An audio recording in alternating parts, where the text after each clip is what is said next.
Good morning, and thank you for joining me on another episode of Read Me Live. I am your host, Sharifa Hardy, and we have an incredible show for you today. Our special guest is Ellen Busch, and we're going to talk about empowerment, advocacy, and the power of voice. Good morning, Ellen. How are you? Good morning. Thank you for having me on as a guest. Absolutely. I'm interested in learning more about you, who you are, and what you do. Thanks. Tell us about yourself, Ellen. Sure. So I'm an author, published Okay. author, coach. This is my book, Disempowered, but the DIS is crossed out. Okay. And coach, author, speaker, and of course, an author, like I said. So my story is all about moving from starting out disempowered to becoming empowered. Okay. And was there a particular reason why you felt the need to go from starting off disempowered to becoming empowered? Sure.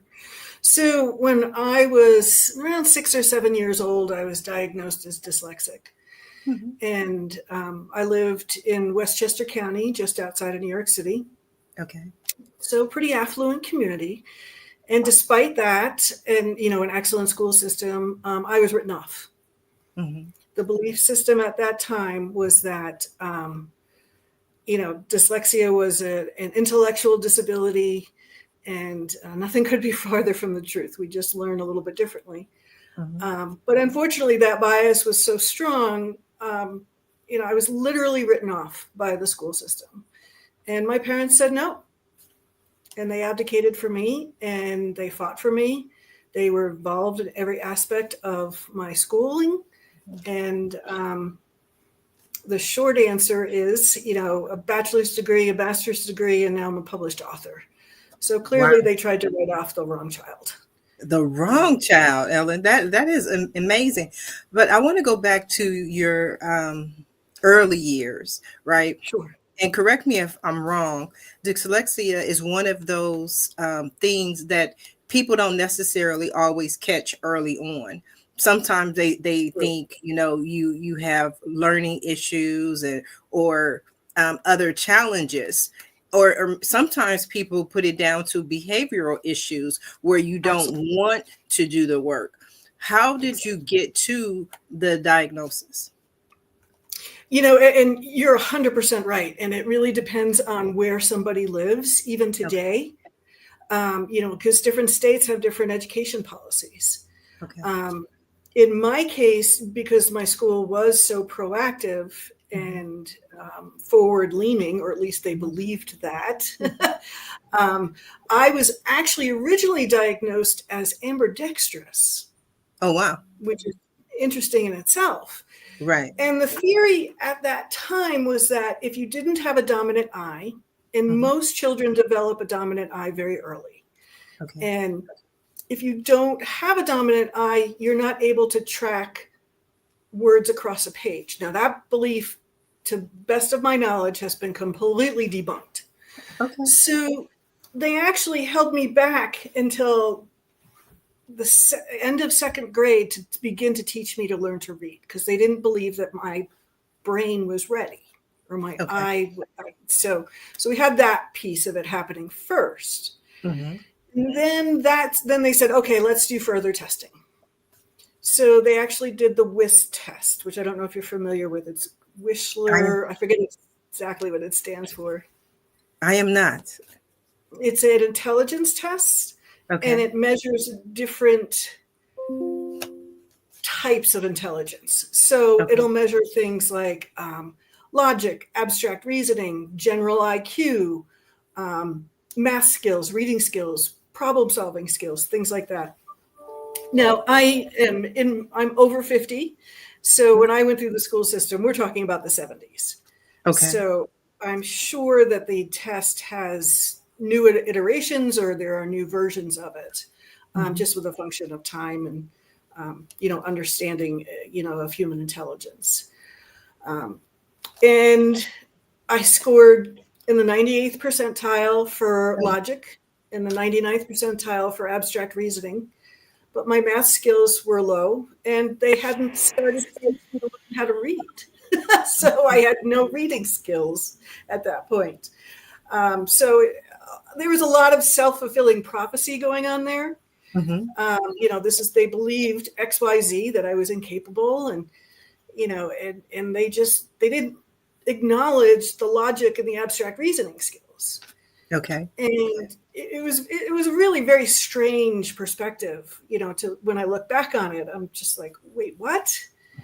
And there was a parent-teacher conference that my parents told me about when I was an adult.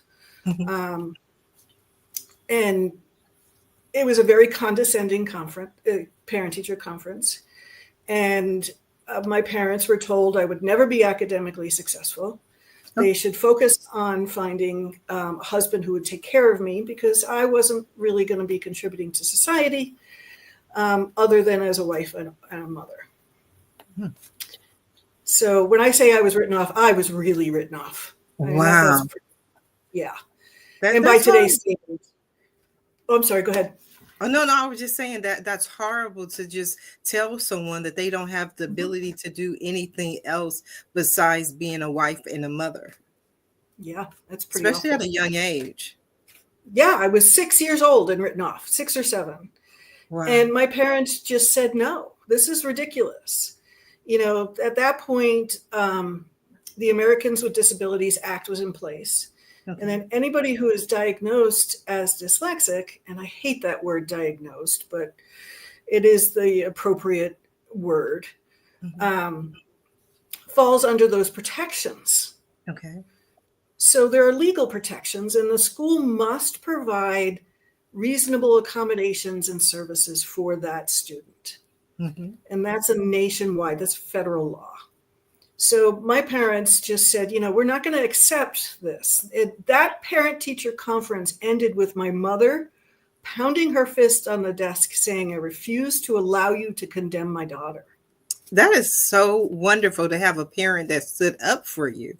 I mean, so often we just, both parents. I mean, so often, people in general, parents, go along with what we consider the professionals. If a professional says this is what it is, then we have to go along with it and we have to agree.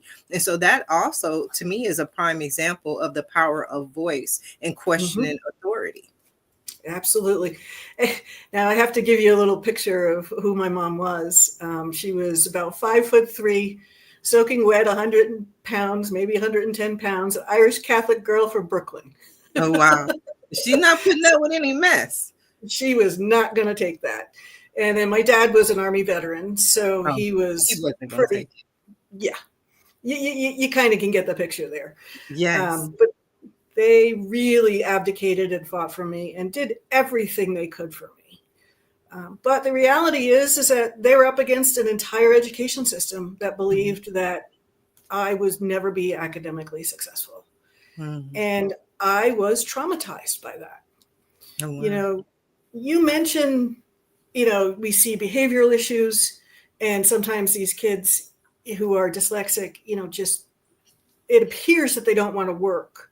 Right. But what's really going on there, and this is based on my experience, and I coach parents who have children who are dyslexic to help them to understand what is going on with their child. Your frustration level gets so intense that a lot of times you just shut down. Right. Because it almost becomes a self-protection issue. And I've talked to other parents who've experienced this with their children. And behavioral issues just come out of pure, maddening frustration. Right. Because we are talented, we are capable. And the science is really starting to shift to that. As a matter of fact, British intelligence services specifically recruits people who are documented. I'm not using the word diagnosed, but documented as dyslexic, because we have a whole set of talents that most people don't have. Okay. Specifically seeing patterns and gist that most people miss. And that's very valuable in that kind of service. So, and that's just one example. Right. But it is absolutely traumatizing. And the classroom to me was a dangerous, hostile environment. And I had to face it every day Oh, wow. as a 7, 8, 9, 10-year-old. I mean, it was awful. And, your self-esteem and your self-worth is destroyed because, there were some good teachers, but most of the teachers and most of the administrators just looked down on me. And you know what? Children get that message. Right. We get that message. We know how people feel and perceive us. Right. It was awful. And of course, I carried that into adulthood. Right. Before we go into adulthood, Sure. I can imagine that it was awful at school. There may have been some bullying. But what was it like when you got home? I mean, I know your parents defended you in the parent-teacher conference, Sure. but did your parents reinforce for you that you are intelligent, that you can do all these different things? Do you believe that? I mean, because we can always look at and focus on the negative. We can focus on the people who just are horrible people and bully other people in the school and where the school failed. But what was it like at home for you? Sure. And yes, there to just about everything you said.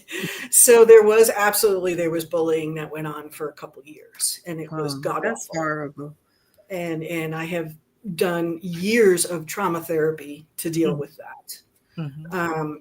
And I highly recommend anybody who has that in their life to work with a credentialed trauma expert. Okay.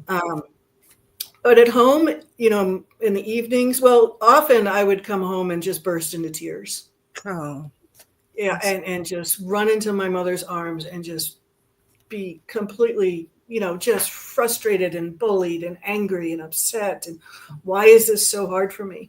See, one of the things that happens with children who are dyslexic is we are smart and we can perceive what other people think of us. And we can also perceive all and take in all the information. But when we have to read about it and write about it, that's where the frustration and the disconnect comes in. So we understand that the classroom doesn't fit us. It doesn't work for us. When you're trying to cope with that as a child, it's incredibly difficult. But I'd like to say that my dad was my cheerleader. He and I had mantras. And he used to say, "Prove him wrong, Ellen, prove him wrong. You can do it." So he was always encouraging me. We also, my mom would sit and do homework with me. And I would get incredibly frustrated, throw my paper and pencil across the room. And then she would get me some water and help me to calm down. And then we would kind of, just sit and work through it. But it was almost like I needed that emotional release. Right. We're not talking about an adult here. I was a child. I was under 10. So there were some behavioral issues, but my parents understood where it was coming from. My dad used to say also, "Ellen, one question at a time. Just one question at a time. That's all you have to do." In the military training, they call this micro goals. So you just get through one thing at a time. And that's what he was teaching me. He also taught me everything that he knew. He understood that the real learning and learning to persevere happens outside the classroom. That it does.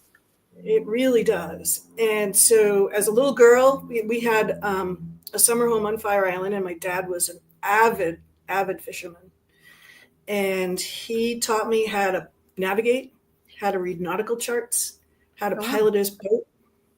I used to have to stand on an upside down bucket so I could reach the steering wheel and see the bow of the boat. Wow. So you learned more about life and about life experiences. Now, were you an only child? No, I have a younger sister. Okay. She fortunately didn't have to deal with any of this. So things were a little bit easier for her. But and then at 15, my dad sent me on Outward Bound. 17, he sent me to get certified to scuba dive. And please understand, these are things that I wanted to do. Right. They were not like, you have to go. It was, I get to go? Really? So, yep. you get to go down Outward Bound. You pick your trip. Oh, I mean, that just shows the importance of family. The importance of, like you said, having cheerleaders, people in your corner, people who see the truth of the situation when you don't. One of the things I talk about even when doing my readings is people read different ways. I personally don't read reversals. I make sure all of the cards are upright. And the reason I do that is because I want to always see, no matter what the situation is, the highest good, the most positive outcome. It's not that life isn't real and things don't happen, but if you can see that for somebody else, then they can see it for themselves. So I love the fact how especially like you were saying, your dad was your cheerleader. Sometimes people don't understand that, okay, maybe you are challenged in this area, meaning reading, right? But there are other things that life teaches you. So at what point did you wind up changing schools, or at what point did things become easier for you, if ever? Yeah, it did become easier. So I stayed within the same school system. And then, as children mature, the learning and the lessons that we get changes. So, Right. a lot of it is, when you're really young, it's learning your times tables and your spelling words and things like that. And I have no short-term memory. That's Okay. just how I'm built. Now, the trade-off, and it really is a trade-off, is I have an excellent long-term memory. Mm. So when something gets into my long-term memory, it's like I have a database in my Okay. head. So I'm also a very visual thinker, which is very common. And I think this is my personal theory, but I think this is part of the disconnect. So we're born as visual thinkers. We think in pictures or in images. And when we have to learn language, we have to translate our Right. visual images into language. And actually, one of the most famous people who was dyslexic is Albert Einstein. Oh, wow. I had no idea. And yeah, so nobody questions his intelligence, right? Not at all. We know he's intelligent. Exactly. So, and he was also a late talker. So Okay. again, this is just a theory of mine. I don't have any, anything to back that up, but this is my experience. That's Okay. where it comes from. So there's that piece of it. And then, as we mature at age, it becomes more about concepts and problem solving. And so it did get easier for me. And when I went to college, it became even easier because, you're having discussions, you're debating, you're doing, you're speaking, you're working in teams. And Right. those things came very natural to me. Yeah. But I mean, it's just beautiful that I always believe that, well, it's not even a belief. I know that everybody has some sort of challenge. And when I speak to, I launched my first podcast in 2009. I've interviewed thousands of people, and most of them will tell you that their growth came from the challenges. Like, for instance, I'm a business owner, an entrepreneur. I love learning. I love speaking with people, but I really loved being an employee. That was what I thought I would always do. But then 8 layoffs later, I wound up on an entrepreneurial journey. So had it not been for those experiences, I think I'd probably still be working for some company. Had it not been for the challenges, you're working with people and helping people to find the power of their voice. So let's talk a little bit about your work and what you currently do. Sure. Well, to give you a little bit more background of why I got here into the Okay. coaching training area is because that low self-esteem led me straight into a marriage to a narcissist. Oh, wow. And I I mean, I can suffered. imagine. Yeah, it was awful. And 6 years of psychological abuse, I finally extricated myself from there. And I had to plan and execute an escape, and that's real. And that was terrifying. We did have an incident of violence. I talked to an attorney who advised me to leave unannounced. Mm-hmm. And she really woke me up to help me to understand how much danger I was in. Oh, wow. Um, I want to talk about that, but I want to sure. get in the situation and getting in this marriage. Where was dad? Did dad spot the narcissist? I mean, dads usually are kind of good at like, okay, Ellen, I don't know if this one is the one. Right. Nobody spotted it. He Okay. was really an Academy Award winning actor. Okay. He really, really covered it up. Now, when I got out, when I escaped, my dad was there for me and my parents took me That's a in. blessing. And so that was super helpful. But to be honest, I actually hid the violent incident from my father Oh, wow. because I knew what he would have done. Right. I can And imagine. yeah, That's his baby girl. exactly.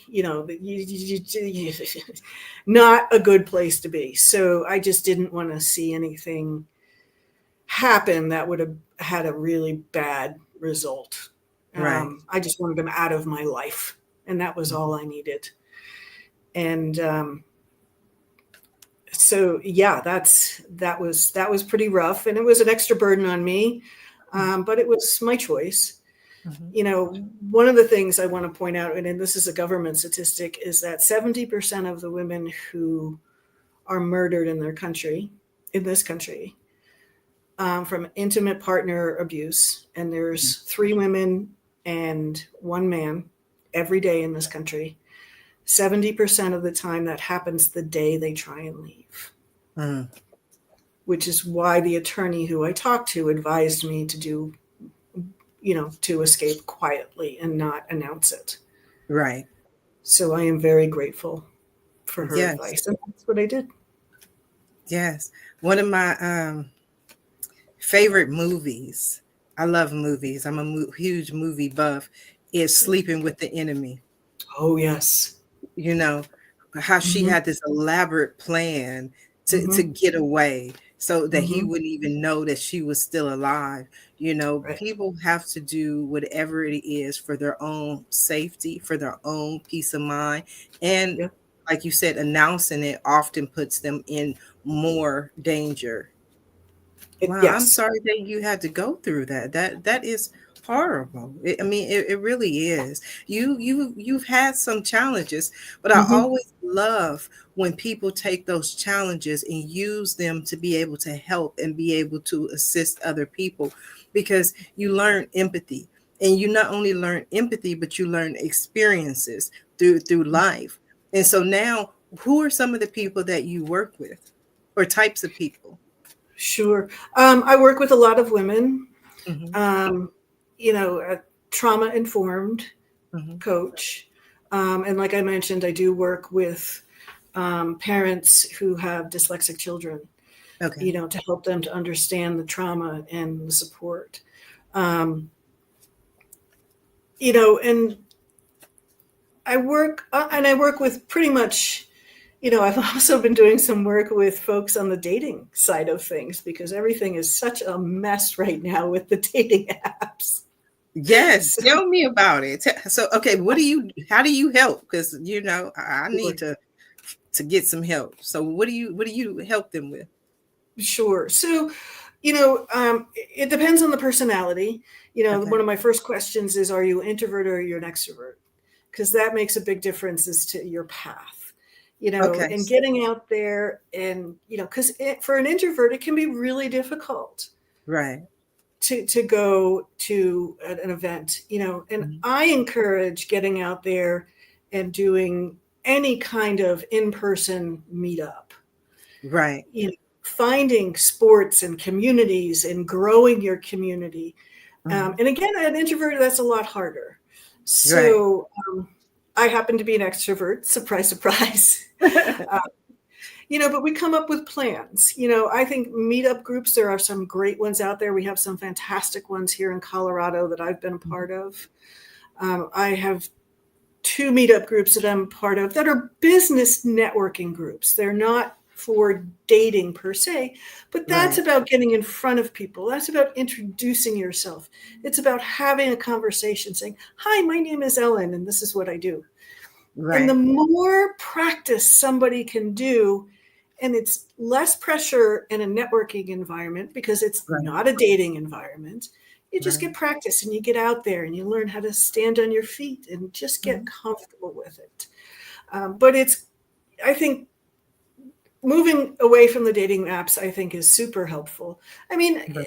still being on them, I think is fine, but to rely on only that, I Mhm. think, isn't going to create the success that people want. Right. Um, I also work a lot with women who, you know, I'd say 35 to 65, who just want to create a fitness program for themselves. Okay. And they may not feel comfortable going to the gym. You know what? Right. If you're local, I'm going to go to the gym with you. Would you like a gym buddy? Oh, well, that's nice. But I want to go back to what you were talking about with dating because that's confirmation for me. I've had the last couple of people who wanted to talk about dating and giving I was giving dating advice. I said the same exact thing: meet up, meet up, meet up, meet up. Because, like you Mm-hmm. said, it takes off the pressure.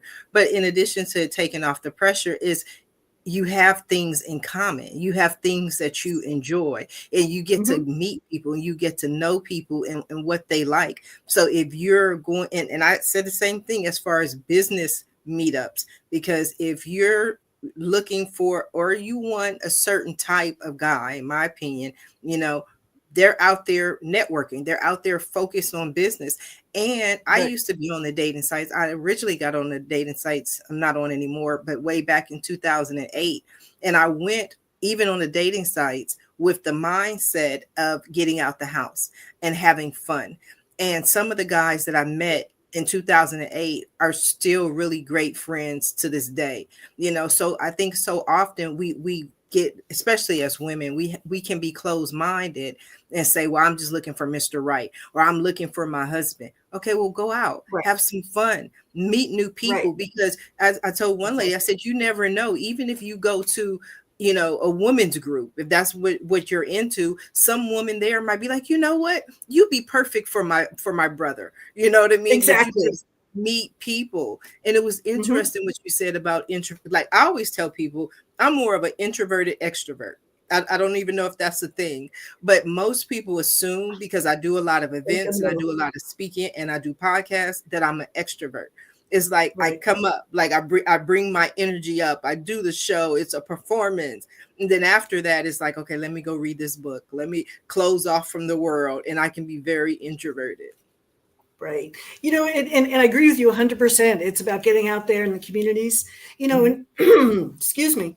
Um, we've had very, very dry weather, and we're actually had very high fire risk. And so everybody's allergies are crazy because everything's blowing around. Right. Um, so I apologize for the frog in my throat. No, you're Um, you're fine. I'm enjoying the conversation. Thank you. It's great. It's wonderful. I love when I can speak to people about just different topics. And I love the idea of the power of voice and finding your voice, because one of the Exactly. things that I talk about is I'm actually 49, so I'll be 50 in March, but the Okay. change in generations. And so when I was growing up, it was that whole, and prior to me, it was that whole message of children are to be seen and not heard. Right. And I always felt that when you take away a child's voice, especially a female Mm, child's voice, you take away their ability to say no. You take away their ability to really say what's on their mind. And that goes, if they learn that as a child, they go into adulthood. And I love absolutely. how you crossed out the and disempowered, because so Mhm. often I think people don't even realize, and I love to hear your take on this, that they are not using their voice. Yeah. You're absolutely right. And it's so interesting because I had no idea I was carrying around this self esteem and this belief system about myself. That Mhm, label of dyslexia, I believed I was broken. I was mhm, brain damaged. I really believed that. And mhm, that destroyed my self esteem. But also when you start to combine that with the dating conversation, I've noticed that, or I should say, in my experience, men are really good at picking up on self-confidence and body language. Right. And when you are a strong, independent woman and your confidence and you have your voice Mm-hmm. and you're sure in that, that makes you very, very attractive. Oh, wow. It really, I have noticed that such a big difference. And I see it in other women who I know who are just so focused on wanting to be in a relationship, Mm-hmm. they're not focused on themselves. Right. The stronger and the more independent I am, the more men I seem to attract. It's really been interesting. And it's a different type of man, too. A man Right. who appreciates a woman who can stand on her in her own shoes and not Yes. apologize for who she is. Oh, that That is is beautiful. confidence is the new sexy. I always say the same thing. The sexiest thing about a person is confidence. If a person is confident, and that's why even when people say, oh, well, there's 13 men, or excuse me, 13 women for every man, I'm like, yeah, but if I walk into a room, that man is Mhm. going to say, who is she? It's Exactly. just something about the energy, something about the confidence, something about the aura. But I think Mhm. it's my belief. I told my kids, growing up about self-fulfilling prophecies. And I love how you said that. And I truly believe so often, this is what we created. So I'm creating the self-fulfilling prophecy that he's going to say, who is she? And I've Exactly. never, ever had a problem with finding a man. So that is just interesting. And then you published the book. I did. I Yes. did. What motivated you to publish the book? It's really the hero's journey. I don't know if you're familiar with that concept from Joseph Campbell. Um, he was a professor at Sarah Lawrence College, and he coined the phrase the hero's journey, or I should say, they call it the monolith. Okay. And it's actually, he consulted with Steven Spielberg and George Lucas, and it is actually the theme in Star Wars. Okay. So I think everybody has probably seen Star Wars. So, of Yes. course, we have our hero, which is Luke Skywalker. Mm-hmm. And this is the very typical cycle of the hero's journey. And it's very well laid out in the movie, hence why they consulted Joseph Campbell. So we have Luke, and he faces this challenge to save Princess Leia. And at first he refuses the challenge, and then he takes on the challenge. And then he goes through the crucible and everything that we see in the movie. And then at the end of the movie, he becomes the hero and he returns to his tribe. And now he is the warrior, and he brings all of that wisdom back and becomes the wise person. And that's the hero's journey is something that Joseph Campbell looked across all different cultures across the planet and saw this common theme. Mm-hmm. So for me, it was all about me completing my hero's journey. I have learned so much. I have so much wisdom to share. And I feel a very strong sense of responsibility to bring that back to my tribe. And in my case, often my tribe is dyslexic children or adults, and also women, and helping women to find their voice and be able to stand in who they are with confidence and never feel the need to apologize for that. Oh, that is so beautiful. And I love the hero's journey because Tarot, I'm not sure how familiar you are with it. Have you had a reading before? I'm not. Okay. So Tarot is called the Fool's Journey. And it Okay. symbolizes the journey of life and how we start off life as the fool, and then it goes from the fool to the world. So the fool is about taking a leap of faith, whereas the world is about completion. But the reason it's called the fool's journey is because there's an expression that God protects fools and infants. And those are the only two people in the world that don't think they know everything. So Right. in life, if you're open and you go through this journey of life, then you learn all of the lessons. And so it's so always, it's one of my things that I just love, and I just enjoy being able to work with people. And like you said, Mhm. in the hero's journey, taking this information, taking this wisdom back to my tribe, so I'm a third generation reader. My mom told me 20 years ago, she was like, Sharifa, you can do this, you can read for people. And I was like, I'm not reading for people. And I was 29, so I had to mature. I had to get more experience, more wisdom, Mhm. live a little bit more. And now I'm like, okay, this is what I want to do. I want to be able, like you said, bring that wisdom back to everyone else and the lessons, that I've learned. So what we're going to do is we're going to get started on your reading. I've been sitting here as we um, had this conversation shuffling. Okay. Oh, I'm excited. Shuffling for me is always, it does three things. It's my sign to spirit that I'm going to do a reading. It's Okay. also my way of clearing the energy from any past reading. And it's Okay. also a way for me to kind of concentrate and focus on you and tune into you while you're talking. So that's what I've been doing. So when I do a reading, the first card is always your main issue. And that's the main theme that's running through your life right now. The main Okay. lesson that for you to learn.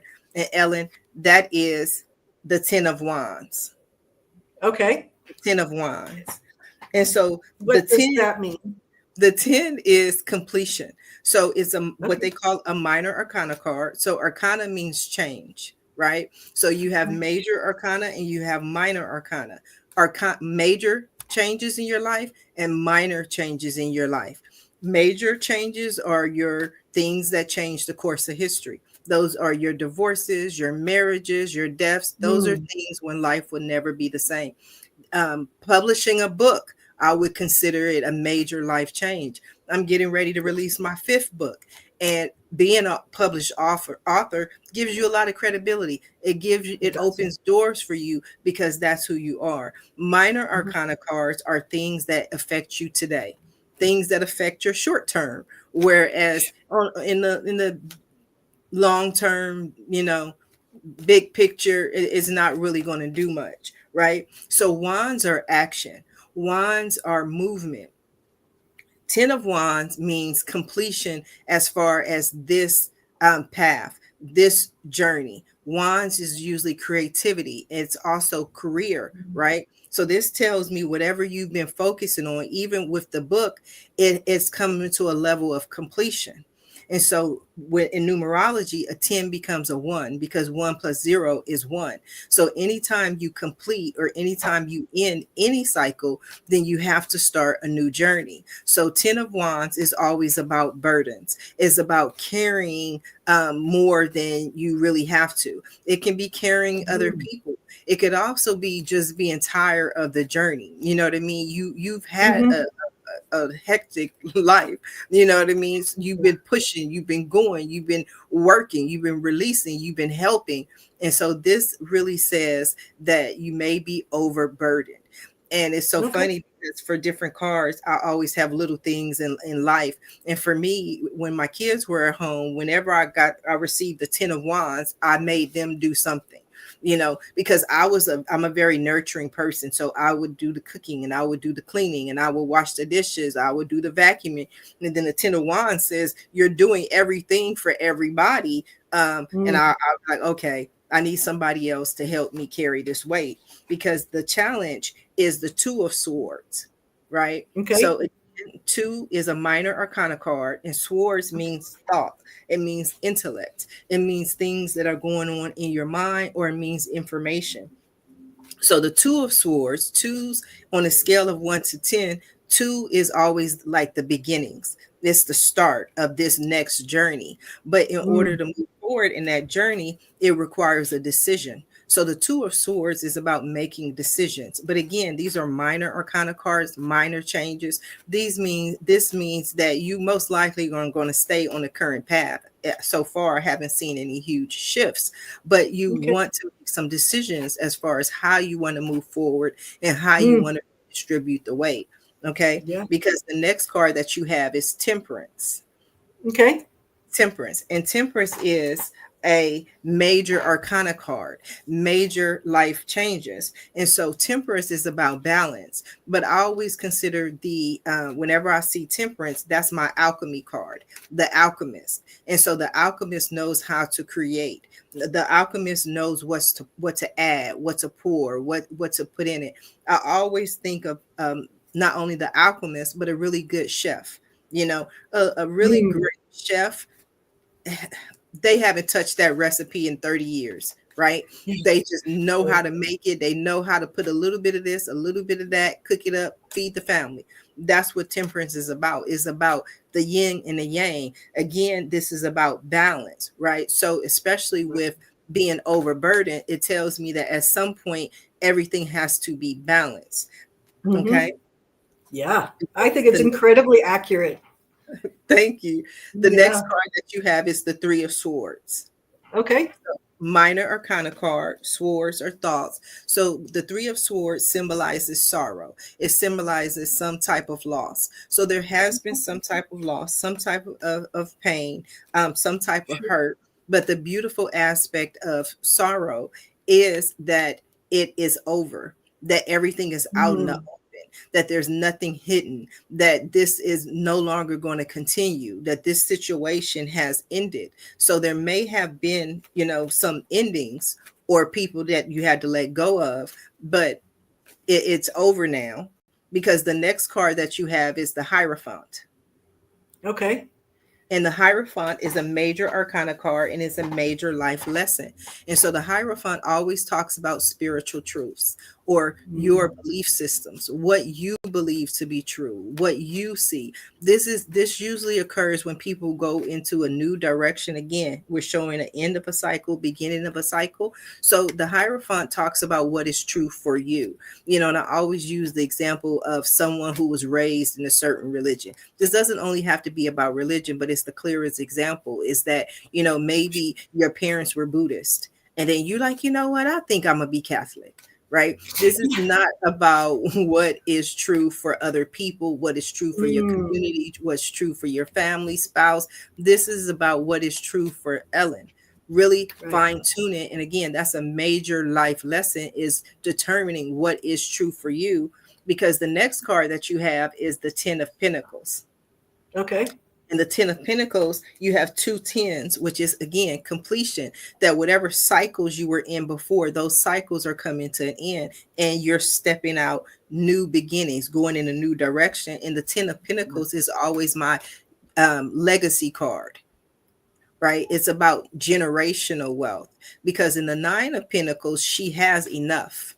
She has enough for her. She's successful. But the Ten of Pentacles is about having more than enough for other people, more than enough to pass on to future generations. In this card, they show 10 coins, right? 10. But in many cards, they show the husband, the wife, the kids, and the dog. So this is about more than just you. So this wealth, this what you're creating is not just about you. It's about other people as well. Because the next card that you have is the Nine of Wands. Okay. The Nine of Wands, and the Nine of Wands is really beautiful because cards are not only about that specific card. It's about the cards surrounding it. It's about the cards prior to it, the cards after it. So in the Eight of Wands, she's presented with new opportunities. New opportunities come to her, right? So the Nine of Wands is saying those opportunities have come to you. Now, what do you do with them? So the Nine of Wands is always about creation. It's about being creative. It's about going in a new creative direction. So whatever direction it is saying use your creativity in order to bring this to life. Because the next card that you have is the Death card. Mm-hmm. And none of the cards are bad at all. There's always a blessing in everything. So the Death is a major arcana card. It's a major life lesson. And the major life lesson, I can see that especially with the Three of Swords, is transformation. It's about going from one phase of your life to another. And so I always think of the Death card as my butterfly card, right? Because there's no way to become the butterfly without being the caterpillar. So often we want to skip all those life lessons, what happened to you in school. We just want to get to the happily ever after. We just want to get to the good stuff. No, Right. those moments is what transform you. Those moments is what makes you who you are today. So just know that you're going through a transformation, and then everything is going to come out beautiful on the other side, because the next card that you have is the Lover's card. Card is my favorite card, one of my favorite cards, and it's actually on the front of the box that I use, and why I brought this deck to begin with, because I'm a hopeful romantic and I believe in love. And I love how they're seeing each other eye to eye. There's nothing hidden, there's nothing that they don't see. But the Lover's card, the lesson that the Lovers teaches us, is simply about choices. So this doesn't have to be romantic love. It's about making choices, the highest possible choices out of love. Because when we even think about love, we don't make the same choices at 16, on who we love that we do at 25, and then we get to 45. So this is about making mature choices, making mature decisions, right? But it is about love, not only love for self, or excuse me, love for someone else, but love for self and love for spirit. So they all go together. They all go together. And so I always give the first card, which is your main issue, the theme that's running through your life. Then I do 10 cards, and the ones in between are always basically like steps along the way. So the last card, which is the 10th card, is the final outcome. So it's just saying, Sharifa, at the end of the day, you sum all this up. What is it that Ellen needs to know? What is it that you're trying to say? And that card is the Fool, Ellen. Okay. It is the fool's journey. Be open like the fool, right? Trust. Oh, okay. I see what you're saying. Yeah. Trust. Kind of like the hero's journey. Yes, exactly. Just trust. This card is saying trust. And it also shows again that after the death, after all these choices that you make, you have to take a leap of faith, because the fool starts off on his journey, and it's a new journey. So what this tells me is that you are definitely going in a new direction in your life. There are changes, there are doors that are closing. And I always tell people, watch the doors that close and watch the doors that open. The doors that close are the doors you're supposed to stay away from, and the doors that open are the doors you're supposed to walk through, right? So the fool, he's open, he believes, he has faith in creation, faith in himself, and he goes with no guarantees. That's why I like what you were saying about Star Wars, is there's no guarantee. There was no promises that Luke was going to win, but you have to start. There is no way that you cannot begin. And so this is a new beginning, a new direction, but it's beautiful and life is good. Does that make sense? Yeah. Does that resonate with you? Oh my gosh, yes. I think it's on the money. And, it's so interesting, because one of the things that I'll share with you also that runs in my maternal female line is some mediumship abilities. Oh, wow. And very strong intuition. And since yesterday, I've had this feeling that something really powerful and really good was going to happen on the 21st. So, but it's interesting, just hearing you comment on the cards. I can see how all of those fit into exactly where I am and the questions I'm asking and decisions that I'm making. And I think it's spot on. Oh, well, thank you. So with mediumship, did any messages come through for you?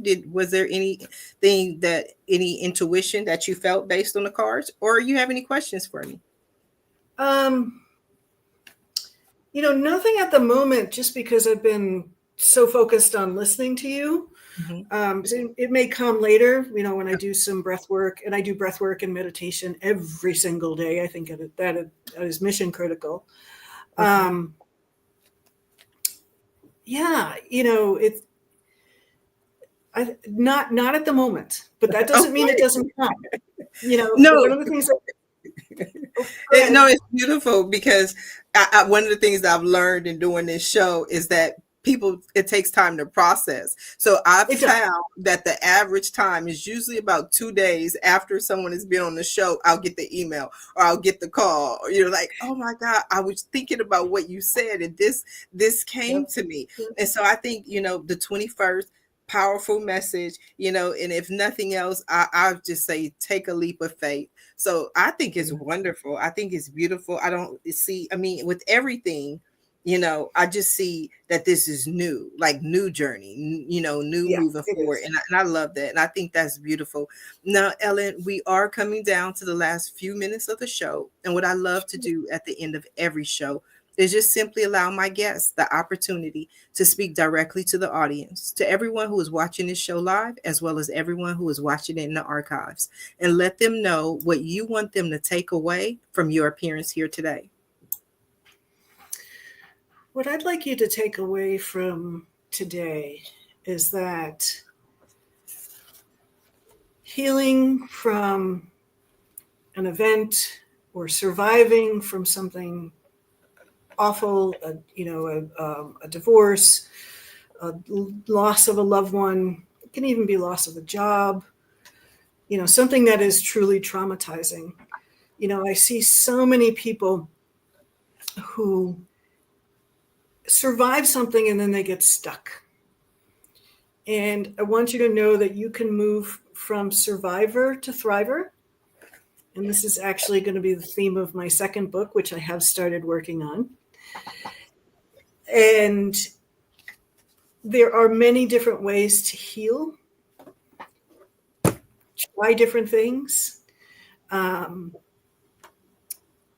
it is possible to completely reinvent yourself, to recreate your life, and not just your life, but the life that you want. I'm fortunate. I live here in Colorado, and I'm a big skier, and this is exactly the life that I wanted. And it took a long time, a lot of hard work, working with coaches, therapists, breath work, acupuncture, Reiki masters, body code work. But I have learned how to do it, and I'm proof that you can do it too. You can move from survivor to thriver, but you're not going to do it alone. It's not meant to be done alone. So don't be afraid to ask for help and build a community of like-minded people around you who will support you. I think that's beautiful. And where can people find more information about you? Sure. So my website is ellenbusch.com. And just don't forget the C. So it's Bush like the beer, not like the ex-presidents. A little bit of a family joke there, but everybody gets that. And I'm on Facebook, Instagram, and all the and LinkedIn, of course. I'm easy to find on LinkedIn as well. I love it. I love it. I want to thank you, Ellen, for being today's guest on Read Me Live and for allowing me to share your experience with the world. I also want to thank everyone who tuned in to watch the show live, as well as everyone who watches in the archives. And I just want to thank you for supporting the show. And if you want to be right where Ellen is and have your own reading or share about you, visit my website at readmelive.com. Until next time, everyone have a safe and a blessed